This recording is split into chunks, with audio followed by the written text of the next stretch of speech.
ಅವ್ರು ಇಲ್ಲ ಮಳವಳ್ಳಿ. ಇದಕ್ಕೂ ಮುಂಚೆ ಲಾಸ್ಟ್ ಟೈಮ್ ನಿಮ್ಮ ಹತ್ರ ದೇವಸ್ಥಾನದ ಹತ್ರನೇ ತಗೊಂಡಿದ್ವಿ. ಹೌದಾ? ಒಳ್ಳೇದಲ್ಲಿ. ಎಲ್ಲ ಮಳವಳ್ಳಿಯವರಾ?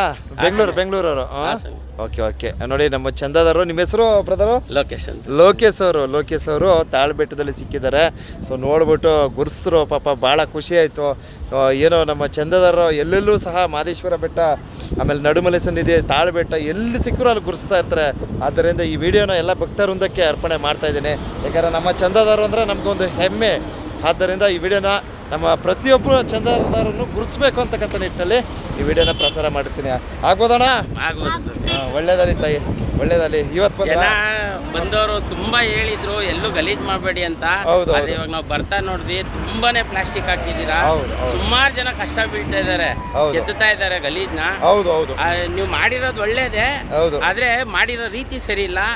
ಸುಮಾರು ಜನ ನೀರು ಇದೆಲ್ಲ ಸೇವೆ ಮಾಡಿದ್ರು, ಅವ್ರು ಯಾರು ಗಲೀಜ್ ಮಾಡಿಲ್ಲ.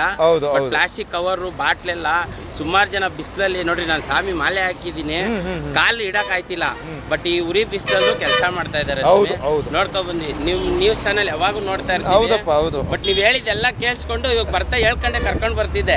ಸ್ವಾಮಿ ಯಾವಾಗೂ ಹೇಳ್ತಾ ಇರ್ತಾರೆ, ಆದ್ರೆ ಇಷ್ಟು ಗಲೀಜ್ ಮಾಡಿದ್ದಾರೆ ನೋಡಿ ಅಂತ. ನಿಜ ನಿಜ ನಿಜ. ಅದೆಲ್ಲ ಮುಂದಿನ ದಿವಸಗಳು ದಯವಿಟ್ಟು ಸ್ವಇಚ್ಛೆಯಿಂದ ಯಾರು ಸಹ ಏನೋ ಪರಿಸರವನ್ನು ಅನೈರ್ಮಲ್ಯ ಮಾಡಬೇಡಿ ಅಂತಕ್ಕಂಥ ಒಂದು ಸಂದೇಶವನ್ನು ನೀಡ್ತಾ ಇದ್ದೀನಿ. ಒಂದು ವಿಡಿಯೋ ಹಾಕಿರ್ತೀನಿ ಅಣ್ಣ. ಮಾದೇಶ್ವರ ಮೈಕಾರ.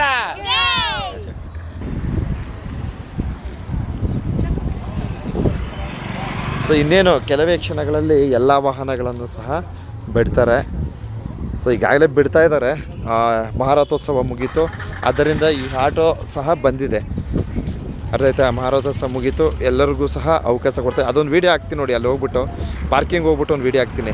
ಸೊ ನಮ್ಮ ಚಂದದಾರರನ್ನು ನಾನು ಗುರುತಿಸ್ಬೇಕನ್ನೋದು ನನಗೊಂದು ಹೆಮ್ಮೆ. ಆದ್ದರಿಂದ ಈ ವಿಡಿಯೋನ ಅರ್ಪಣೆ ಮಾಡಿರ್ತೀನಿ. ಪ್ರತಿಯೊಬ್ಬರು ಯಾರೇ ಬರಲಿ, ನಮ್ಮ ಚಂದದಾರರು ಯಾರೇ ಬರಲಿ, ಅವರ ಒಂದು ವೀಡಿಯೋಗಳನ್ನು ನಾನು ಪ್ರಸಾರ ಮಾಡ್ತಿರ್ತೀನಿ. ಇಲ್ಲ ಅಟ್ಲೀಸ್ಟ್ ಕೊನೆ ಪಕ್ಷ ನನಗೆ ಸಮಯ ಇಲ್ಲ ಅಂದರೆ ಒಂದು ಫೋಟೋನಾದರೂ ಹಾಕ್ತೀನಿ. ಮಹಾರಥೋತ್ಸವ ಒಂದು ಪೂಜಾ ಕಾರ್ಯಕ್ರಮ ಈಗಾಗಲೇ ಮುಕ್ತಾಯಗೊಂಡಿದೆ. ಸೊ ಎಲ್ಲ ಭಕ್ತಾದಿಗಳು ಅವರವರು ಊರುಗಳಿಗೆ ಹೊಡ್ತಾ ಇದ್ದಾರೆ. ವಿಶೇಷವಾಗಿ ತಾಳುಬೆಟ್ಟದ ಒಡೆಯನ ಸನ್ನಿಧಿಯಲ್ಲಿ ಒಂದು ಸಂದೇಶವನ್ನು ತಿಳಿಸ್ತಾ ಇದ್ದೀನಿ. ದಯವಿಟ್ಟು ಪಾದಯಾತ್ರೆಯ ಭಕ್ತಾದಿಗಳು ಸದ್ಯದ ಪರಿಸ್ಥಿತಿಗೆ ಆಗಮಿಸಬೇಡಿ, ಯಾಕಂದರೆ ಚಿರತೆಗಳಿವೆ. ಸೊ ಈಗಾಗಲೇ ಒಂದು ಮರಿಯನ್ನು ಹಿಡ್ಕೊಂಡು ಹೋಗಿದ್ದಾರೆ ಅಂತಕ್ಕಂಥ ಒಂದು ಮಾಹಿತಿ ಇದೆ. ಈಗಾಗಲೇ 2 ಬೋನ್ಗಳು ಇಟ್ಟಿದ್ದಾರೆ, ಚಿರತೆ ಬೋನ್ಗಳು. ಚಿರತೆ ಸಿಕ್ಕಿಲ್ಲ. ತಾಯಿ 2 ಮರಿಗಳಿರೋದು, ಅದರಲ್ಲಿ ಒಂದು ಮರಿನ ಹಿಡ್ಕೊಂಡು ಹೋಗಿದ್ದಾರೆ ಅಂತಕ್ಕಂಥ ಒಂದು ಹೇಳಿಕೆ. ಸೊ ಅದರಲ್ಲಿ ಇನ್ನೊಂದು ಮರಿ ಇದೆ, ಆಮೇಲೆ ಇನ್ನೂ ಒಂದಿದೆ, ದೊಡ್ಡದೊಂದಿದೆ. ಸೊ ಈ ತರಹ ಒಂದು ಮಾಹಿತಿಗಳನ್ನು ನಾನು ಪಡೆದಿರ್ತೀನಿ. ಆದ್ದರಿಂದ ಪಾದಯಾತ್ರೆ ಭಕ್ತಾದಿಗಳು ದಯವಿಟ್ಟು ಪಾದಯಾತ್ರೆಯನ್ನು ಸದ್ಯದ ಪರಿಸ್ಥಿತಿಯಲ್ಲಿ ಮಾಡೋದಕ್ಕೆ ಹೋಗಬೇಡಿ.